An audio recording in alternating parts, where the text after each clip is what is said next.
transformed the worship of Judaism into the worship of the state of Israel, which is unacceptable, both from a humanistic and a religious point of view. So we are here today because we want the public to be aware of what is happening on the ground in the occupied Palestinian territories, more specifically the plight of Palestinian political prisoners. There are 600 Palestinian political prisoners in Israeli jails, of which approximately 500 are held under what is called administrative detention. That is a system by which a Palestinian civilian can simply be arrested without a formal accusation, without any proof whatsoever, and without due process. That is, that they do not have a right to trial. And this is the administrative detention is a system by which this particular law can be renewed every 6 months. So in principle, it's possible to keep a Palestinian imprisoned without accusation, without due process, indefinitely, by renewing it every 6 months. There are approximately 500 of the 4,600 Palestinian political prisoners who have been arrested under administrative detention. Two of the prisoners that we are here to talk about today. One is a gentleman by the name of Ahmad Sadat, who was imprisoned for a sentence of 30 years. He's been in prison for 20 years, but he was arrested by the Palestinian Authority 20 years ago, which basically the Palestinian Authority functions as Israel's security force in the West Bank, and is severely criticized by the Palestinians themselves. Mahmoud Abbas is not at all popular with the Palestinians, and basically the Palestinian Authority enhances the illegal occupation of the Palestinian territories. And the other gentleman's name is Nasser Abu Hamid. He has been in a coma. Oui, bonjour tout le monde. Donc, je me présente, Sergio Cousson. Je suis ici en tant que membre du CA du PAJU parce que l'événement a été levé par le PAJU. Donc, il y a Sandra Cordero, qui est du PAJU, qui était avec nous autres. Et on a Rose, qui est aussi le co-président du PAJU, qui est avec nous autres. Donc, les amis de l'émission, il y a 3-4 organisations. Donc, je souhaite la bienvenue et merci d'être avec nous. Et aussi, il y a un fait très important. Une chose vraiment importante à signaler. Donc, tous ensemble, on dit « Bonne fête, Sandra! »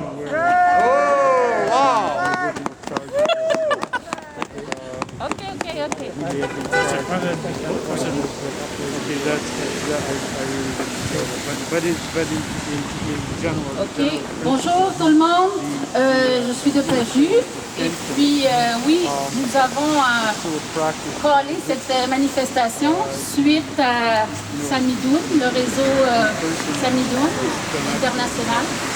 C'est du 14 au 23, donc on est le 23, 14-23 janvier. Il y a un peu partout des actions qui se font pour libérer les prisonniers politiques Ahmad Sadat et d'autres prisonniers politiques palestiniens. Il y a aussi, ils ont fait des visionnements de films, écrire des lettres, puis toutes sortes d'actions pendant cette semaine. Nous, on est Montréal, on s'est ajouté à la fin, mais il y a Stockholm, il y avait Paris, plusieurs endroits Canada, Vancouver aussi, et aux États-Unis aussi. Excusez-moi. Donc, on est ici pour exiger la libération des prisonniers politiques. 5 000 prisonniers. Oui, Ahmad Saadat et Nasser Abou Hamid. Bon, Ahmad Saadat, je vais vous dire en vitesse, c'est le secrétaire général du Front populaire. Ici, on voit un drapeau ici du Front populaire. Regardez celui-là. Est un combattant pour la libération de la Palestine, un leader du mouvement de libération nationale palestinien et un symbole du mouvement révolutionnaire international. Il a été condamné à 30 ans de prison par un tribunal militaire de l'entité sioniste, accusé d'être à la direction d'une organisation interdite. C'est de la buée. Et pour incitation à la haine selon eux.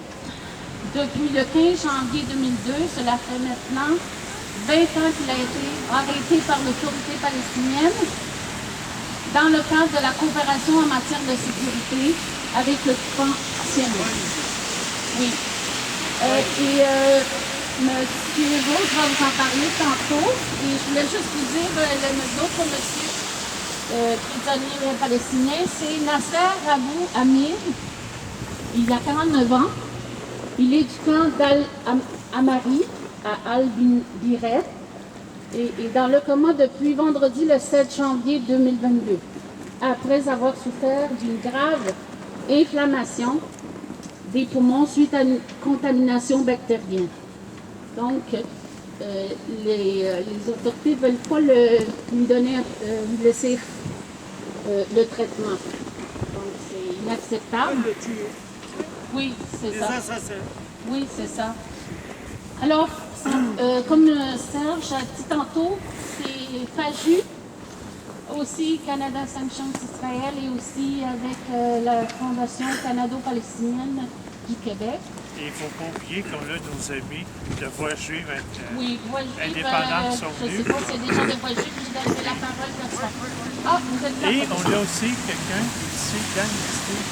Oui, il y a quelqu'un d'Amnesty aussi, si jamais il veut prendre la parole, mais on va commencer par Amnesty Group. C'est important aussi de remercier nos amis algériens. Oui, on remercie nos amis algériens qui étaient à notre manifestation, qui sont venus ici nous porter solidarité. Merci beaucoup. Nous sommes palestiniens. Alors, sans plus tarder, M. Bruce Cass, oui, il est juste en arrière. Oh, ok, excusez-moi. Je vais donner la parole. C'est pas juif, palestinien et juif unis. Bonjour et merci d'être venu dans une journée assez froide, hivernale. Et nous sommes réchauffés par le sentiment de notre solidarité avec le peuple palestinien. Nous sommes ici aujourd'hui pour dénoncer ce qui s'avère un des piliers du système d'apartheid d'Israël, c'est-à-dire ce système absolument brutal et illégal de rétention administrative par laquelle à peu près 500 prisonniers politiques palestiniens sur un total de 4600 prisonniers politiques palestiniens qui sont en train de languir dans les prisons israéliennes dans les conditions passablement abominables. 500 Palestiniens civils qui donc se sont fait arrêter, incarcérés, sans accusation, sans preuve, sans possibilité de recours au procès. Bref, comme on dirait en anglais, no due process. Et ce système de rétention administrative est renouvelable à tous les 6 mois.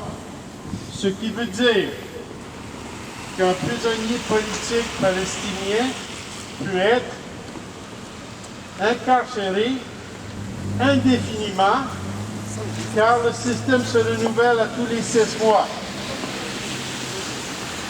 Alors, quel genre de société et quel genre d'État permet un tel système? Évidemment, comme Bethléem l'a constaté, un État d'apartheid. Un État qui est, veut pas, il y a des gens qui ne veulent pas l'avouer, c'est un État voyou. C'est un État qui pile sur le droit international. C'est un État qui peut agir avec impunité. Pourquoi? Parce que nous avons une classe politique, avec des exceptions évidemment, une classe politique et des médias dits traditionnels qui en sont complices. Et s'ils n'étaient pas complices, Israël n'aurait pas l'impunité dont il jouit. Alors, nous sommes ici pour dénoncer la situation qui existe actuellement en Israël, chez les Palestiniens. Vous savez que juste dernièrement, il y a quelques jours, leur SS arrive en Jérusalem-Est, Cheikh Jarrah, et invince les Palestiniens de leur domicile. C'est un crime de guerre. Et en passant, pour que vous le sachiez, avec l'amendement au droit international tel que ça a été amendé par, je pense en 2004, par la création, par le statut de Rome qui a créé la Cour pénale internationale, l'apartheid en soi est un crime contre l'humanité. Et ça veut dire, pour ces gouvernements, pour ces politiciens qui appuient, que ce soit tacitement ou explicitement, l'apartheid d'Israël, ils sont complices d'un crime contre l'humanité.